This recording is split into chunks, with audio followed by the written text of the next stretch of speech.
만약 시몬에게 신앙의 신조에 대해 물었다면 올바른 대답을 했을 것입니다. 하지만 다급한 상황에서 갑자기 말이 튀어나왔을 때 진정한 마음 상태와 형편이 그대로 드러나 버렸습니다. 지금 이 말을 한 사람이 진짜 시몬입니다. 갑자기 그의 실체가 드러나 버렸습니다. 제가 볼 때 이 두 가지 사이에는 항상 이런 무서운 연관성이 나타나는 것 같습니다.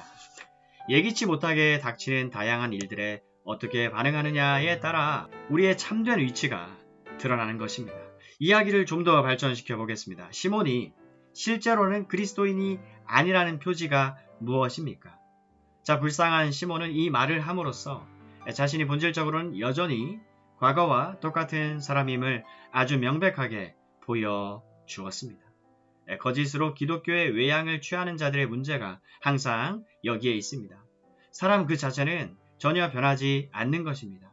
일정한 것들을 추가하기는 하지만, 믿고 세례를 받고 교회 안으로 들어오기는 하지만, 놀라움과 경탄으로 쳐다보기는 하지만 본질은 전혀 변하지 않습니다. 여전히 예전과 똑같습니다. 결국은 그 사실을 드러냅니다. 여전히 세상적인 마음을 가지고 있는 세속적인 사람이라는 사실을 갑자기 드러내는 것입니다. 시몬은 복음을 믿는다고 했고 마술도 포기했지만 전에 마술을 하게 만들었던 요소는 여전히 가지고 있었습니다. 똑같은 일을 다른 방식으로 하고 싶었을 뿐입니다. 마술이 아닌 바로 이 방식으로요. 그가 보기에는 마술이나 이 방식이나 비슷했습니다. 자신도 전에 능력을 가지고 있었는데 여기에도 능력이 있었습니다. 그는 이 능력을 얻고 싶었습니다. 이 능력을 약간 다르게 행사할 용의는 있었지만 사람 자체는 전혀 달라지지 않았습니다. 그러므로 우리의 말뿐 아니라 삶의 전체적인 방향을 확인하고 더 나아가 기독교를 어떤 식으로 구현하고 있는지 확인함으로써 자기 자신을 검증해 보아야 합니다. 전에도 종종 이런 설명을 한 적이 있습니다. 제가 보기에는 그리스도인이 아닌 것이 너무나 분명한데도 본인들은 그리스도인이라고 생각하는 이들이 있었습니다. 제가 왜 그리스도인이 아니라고 생각했겠습니까? 그들에게 기독교란 항상 가방에 넣어 가지고 다니는 물건처럼 보였기 때문입니다. 일요일 아침이면 쓱 꺼내서 하루 동안은 그리스도인으로 지내지만 밤이 되면 다시 가방 속에 집어넣어 버립니다. 주중에 만나보면 도무지 그리스도인처럼 보이지가 않습니다. 바른 말이 곧 기독교는 아닙니다. 기독교는 철두철미합니다. 전적인 것입니다. 마음속에 있는 것입니다. 기존의 삶에 추가할 수 있는 것이 아닙니다. 흉내 낼 수 있는 게 아닙니다. 이보다 더 무서운 사실이 있습니다. 그것은 그리스도인이 아닌데도 설교자가 될 수 있다는 것입니다. 옳은 말을 하고 정통적인 입장을 취하며 신앙을 옹호하는데도 그 사람 자체는 잘못된 자리에 가 있을 수 있습니다. 교회 안에도 야망과 같은 요소가 존재합니다. 직임, 자리, 위계, 이름, 직함에 신경 쓰는 요소가 존재합니다. 교회사가 이 모든 사실을 보여주고 있습니다. 바로 이 점을 여러분에게 상기시켜 드리는 것이 기독교 설교자로서 제가 해야 할 한 가지 임무입니다. 저는 지금 여러분에게 단순히 기독교계에 편입하라고 말하는 것이 아닙니다. 큰 기관에 소속되라고 말하는 것도 아닙니다. 제 관심은 여러분의 영혼에 있습니다. 이 점이 중요합니다. 외양이 중요한 게 아니라 진리와 어떤 관계를 맺고 있느냐, 하나님의 아들을 아는 지식이 있느냐가 중요한 것입니다. 사람들은 온갖 종류의 동기로 이런 잘못된 자리에 들어서게 됩니다. 예컨대 본문에 두드러지게 나타나고 있는 요소를 보십시오. 진기한 현상에 대한 흥미, 자극에 대한 흥미 말입니다. 시몬은 두 사도에게 신비한 능력이 있는 것을 보았습니다. 그들이 기도하고 안수하기만 하면 성령이 임하는 것을 보았습니다. 이 점이 그의 흥미를 끌었습니다. 그는 이 능력이 마음에 들었고 그래서 이 능력을 얻고 싶어 했습니다. 제가 아는 이들 중에도 비슷한 사람들이 많이 있습니다. 이들은 다른 사람의 체험을 자기도 하기 원합니다. 누군가가 말합니다. 과거 어느 때까지 저는 정말 비참하게 살았습니다. 그런데 그리스도인이 된 후에 불행은 사라져버렸지요. 그 후로는 내내 행복했답니다. 난 이제 온종일 행복합니다. 그러면 자신도 그 사람과 똑같은 체험을 하고 싶어 합니다. 곤경이 닥칩니다. 실망스러운 일이 생깁니다. 가슴 무너지는 일을 겪거나 특정한 죄에 빠집니다. 그러면 나도 저 남자나 저 여자 같은 체험을 할 수만 있다면 얼마나 좋을까 하면서 그 남자나 여자는 어떻게 그런 체험을 했는지 묻습니다. 그럴 때 돌아오는 대답은 주 예수 그리스도를 믿으면 됩니다 라는 것입니다. 그러면 저는 진심으로 주 예수 그리스도를 믿습니다 라고 말합니다. 하지만 사실 그가 원하는 것은 오직 그 체험일 뿐입니다. 오해하지 마십시오. 우리 모두 죄사함을 받고 자신을 괴롭히는 죄에서 벗어나기를 원하는 것이 당연합니다. 하지만 그것을 원하는 것과 남의 체험을 탐내는 것은 엄연히 다릅니다. 기본적으로 중요한 것은 경험이 아니라 그분과 맺는 관계입니다. 진리를 알고 이해하는 지식입니다. 체험은 사람을 속일 수 있습니다. 사교는 바로 이 부분을 파고듭니다. 그들은 체험을 위조함으로 사람들을 타락시킵니다.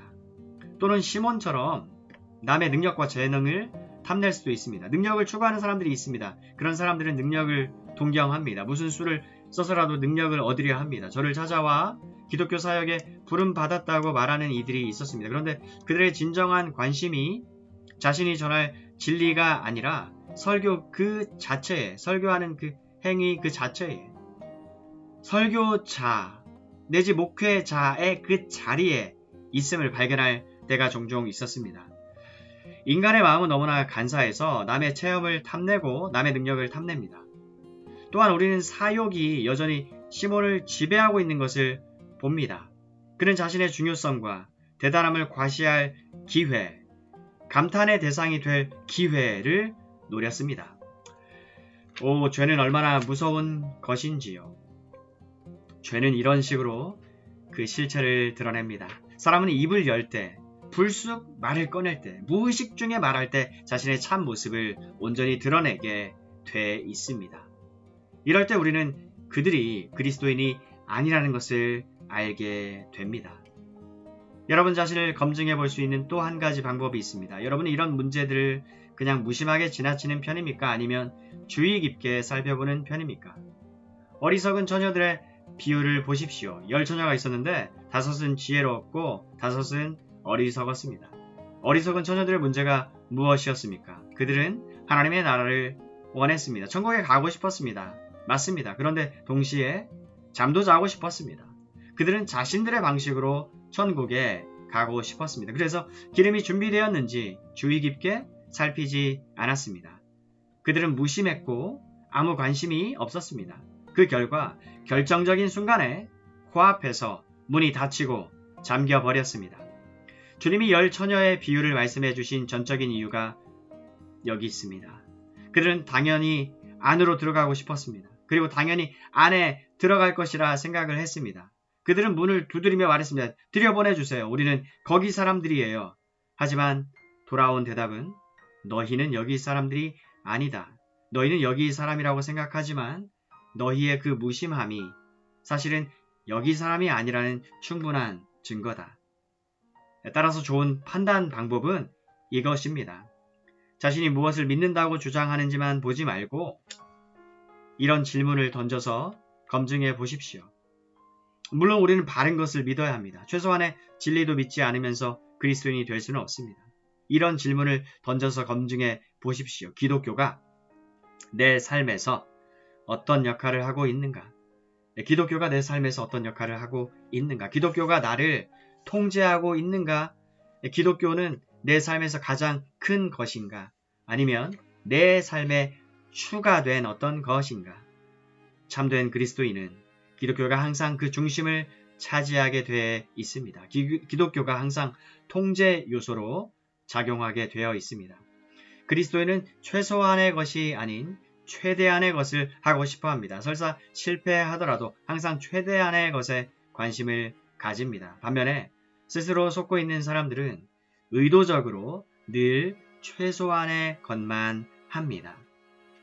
또 마가복음 4장에 나오는 씨 뿌리는 자의 비유에서 주님이 아주 명확하게 지적하신 대로 그리스도인이 아니면서도 스스로 그리스도인이라고 생각하는 사람은 세상의 염려와 살면서 생기는 이런저런 걱정과 욕심, 세상에 대한 염려로 말씀을 막음으로써 금방 그 실체를 드러내게 되어 있습니다.